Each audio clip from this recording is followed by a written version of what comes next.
Well guys, all the parts for the build is finally here. I got the cheapo no-name brand case, the processor and motherboard finally came, my hard drives, I'm just going to be using two that I had laying around. Let's get into the parts here, and I forgot a part.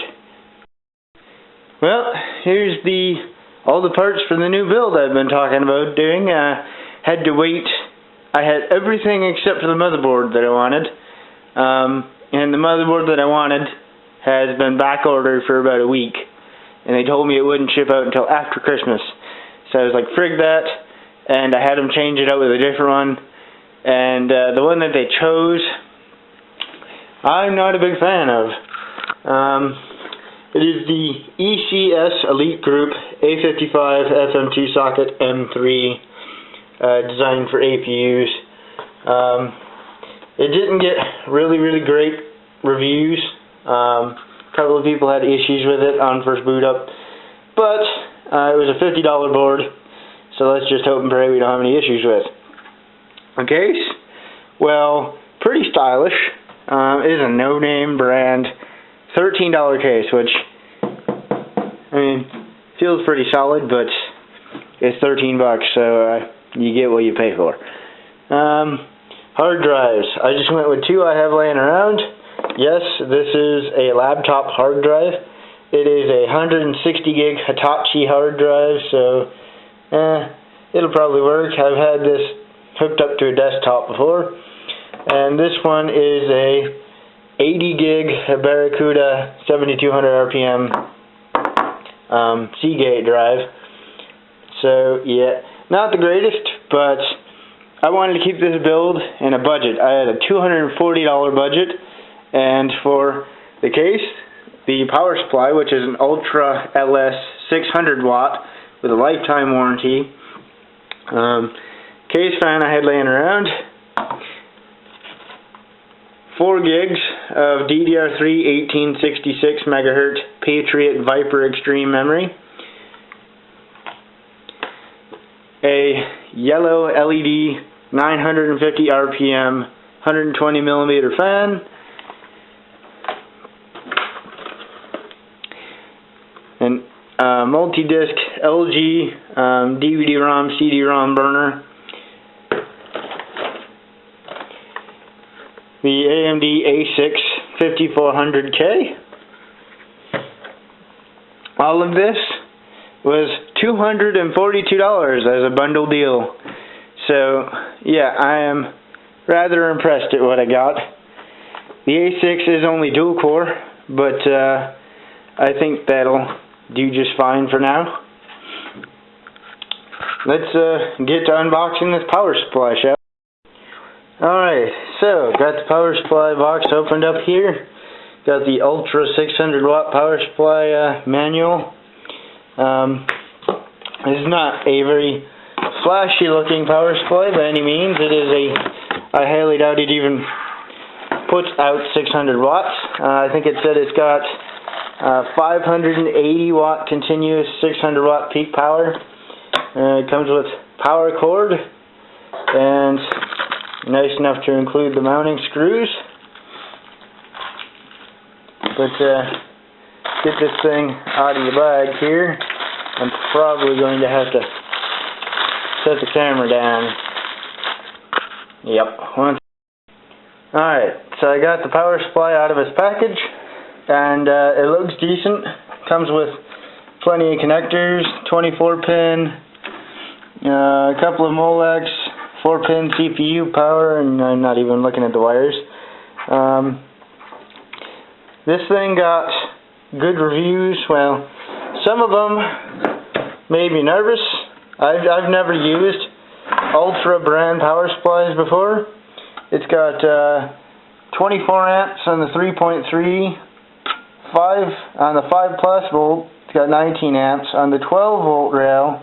It's got 46 amps on the minus 12 volt rail, 0.3 amps, and on the plus 5 volt, it's 2.5 amps. So it says a max combined of 584 watts and a P-Power of 600 watts. Like I said, this is a cheapo 600 watt by Ultra. Most people said it worked fine for them. It does have a lifetime warranty, so if it manages to blow up without frying anything else in my system, I just send it back to them and they will replace it. But it's going to be one of those. I'm going to be a little bit nervous about plugging it in because some people said that after 45 days it blew up in a cloud of flames and smoke in a blaze of glory, taking out the motherboard, the hard drives, and the ROM drive. So yeah, I'm hoping that it lasts a while. This is it's got some weight to it, so I'm hoping that means it's got quality components. So find out, I guess. But yeah, alright, so that's that done. On to the Alright, for the RAM, we got a stick, a 4 gig stick of 1600 megahertz DDR3, made by Viper, or Patriot Viper Extreme, I think they are. I've never used these guys before. It got good reviews. I only went with 4 gigs and only a single stick because it came with a bundle, and it was a lot cheaper than it would have been if I bought it separate. So it's only going to be in single channel for now, but a couple of months down the line, I do plan on getting another 4 gig stick. I cannot find another 4 gig stick of this exact memory, but I'm going to try because I want to run in dual channel on that APU. So yeah, I'm not going to touch it or anything yet because I have not grounded myself. I don't have a grounding strap or anything to use at the moment. So I'm going to wait until I get the power supply in the case and then go from there. What next? Let's do the case fan, get that all unboxed. See if I can actually squeeze this out of here. Be amazed at how hard it is to do this with one hand. But I got a clear 120mm case fan with a 3-pin or a Molex connector for power. Yeah, so that's either going to go, I'm thinking, on the inside obviously, but there, and then this is just, I can't put a fan here. It's got a, I'll show you. I did already lose one of the screws for the top of this underneath my fridge over there. I had it on the counter. First time I took out of the package and it bounced and rolled into the fridge. But that's on the back side of that. Inside we have just the basic power plug, USB, I think 80mm case fan, which is, I think I'm going to try to fit that on it. But decent case for 13 bucks. But yeah, so I'm going to get this thing mounted, and well, actually before I do that, yeah, I know this is kind of all over the place. I don't normally do unboxings, and I'm just kind of excited to get this thing built, so I'm not really going in any one direction. More fan screws. Nice of them to include that. Let's get this, take a look at this motherboard. I can tell by this box, this is probably a Microtex motherboard. It's going to be tiny. Once again, I really wish they didn't use this motherboard. The motherboard I had picked out was an MSI A55M E33, which I had used in a previous build, all solid caps, and it was wonderful. I overclocked on it and everything. Looks like we got the back plate here, 2 SATA cables, which really comes in handy because both of those drives are SATA, and the ROM drive is SATA. And here is the ECS motherboard. It looks like it's also all solid cap, which is nice, very tiny, and I'm hoping that the quality of the board is decent and it actually holds up. What do we got in here? It looks like Shows you how to install the motherboard, manual, don't need that, because anybody that knows anything about computers doesn't need that. Got a driver disc, which I'm probably not going to use. You should always get the drivers off the manufacturer website, but you never know, I might. And then just go get them from then on. Put that up there, and put this box aside. I'm praying that I don't have to send this motherboard back for RMA, because a lot of people, it got a 2.8 out of 5 stars for people having issues installing Windows and things. There's only 2 slots for the RAM, so can't go too crazy, but it does support a max of 32 gigs of RAM, so I guess if I can find RAM sticks for a decent price, that's would be nice. Stick these drives back there, and let's get the APU out of its box, shall we? If I could do it one-handed. I'm gonna have to put down the camera. Alright, so got the fan unboxed, and here's the APU. And the fan's a bit dinky. It's AMD's standard fan that comes with the cooler itself. I am going to be using this because I didn't purchase an aftermarket cooler for it, but it's only a 65 watt TDP processor, and this also has pre-applied thermal paste on the bottom of the heatsink, so I actually have another one of these that came with an AMD 5800K for a previous build that I literally never took out of the package. So I'll use this and see how the temps are. I do have some, this thermal paste isn't good enough. I have some Arctic Silver 5 that I will use if I absolutely have to. Sorry, but finger in front of the camera, wasn't paying attention.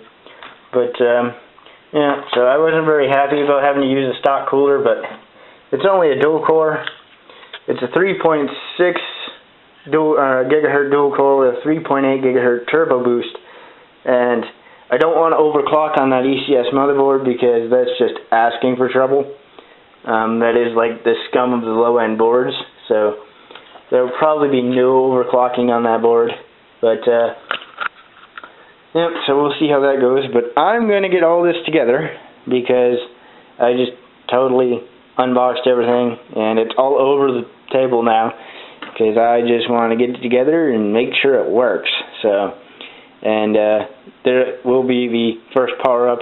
I will be filming that, so I really don't know what's going to happen if it blows up because I don't trust that power supply a whole lot. I'm not going to treat it like a 600 watt. I'm going to treat it like maybe a 350 at most. I mean, it's got good amperage on the 12 volt rail for, it's alright amperage on the 12 volt rail. I think it's, where's the box at? Like I said, I can give you, come on, don't be a Sony. It's got 46 amps on the 12 volt rail. I thought it only had 38 when I ordered it, so whether or not you can actually trust those ratings. So if anybody's ever used an ECS power supply, not the X series, not the LSP X series, that sort of thing, like the X4s, X3s, the lower end LS 400 to 600 watt models, let me know. I haven't found anything on them. Only the LSP X series, that sort of thing. But, alright, I'm going to get this thing put together, and you'll see it when it's done. Alright guys, well, everything's in, wired up. Got the laptop hard drive and the other hard drive in there. I have not switched the power on. I don't know what's going to happen when I turn it on. I'm actually a bit nervous. I don't have the optical drive in there because I found out, being a $13 case here, you get what you pay for. And what that is it doesn't fit in the optical drive bay. It gets to about 3 inches away, and there's a little metal lip, like right in here, that actually gouged the plastic on the optical drive because it was too wide and it won't slide up into there. So I said screw it, and if I ever need to use one, I'll just shut the computer down, plug it into the SATA port there, use it on the desk, and then turn the computer off again and unplug it and not worry about it, or just make everything freaking work with USB. I was so pissed when I went to put that. I tried 2 different optical drives and they just will not fit in there, and it is quite complicated to get this front panel off, and I didn't want to deal with it, so I said frig it, I'm not even going to worry about it. Now both of these hard drives have an operating system on them. The laptop hard drive, the 160 gig, I believe has Windows 7 on it, and the 80 gig has Windows 8 on it. So maybe Windows will boot. I've had it before where it just kind of boots up in a completely different system. Max Arcade, I watch him, he's had it happen before. Windows 7 is pretty versatile when it comes to booting up in random systems. I'm still very worried about this power supply. So, yeah, I think that's on.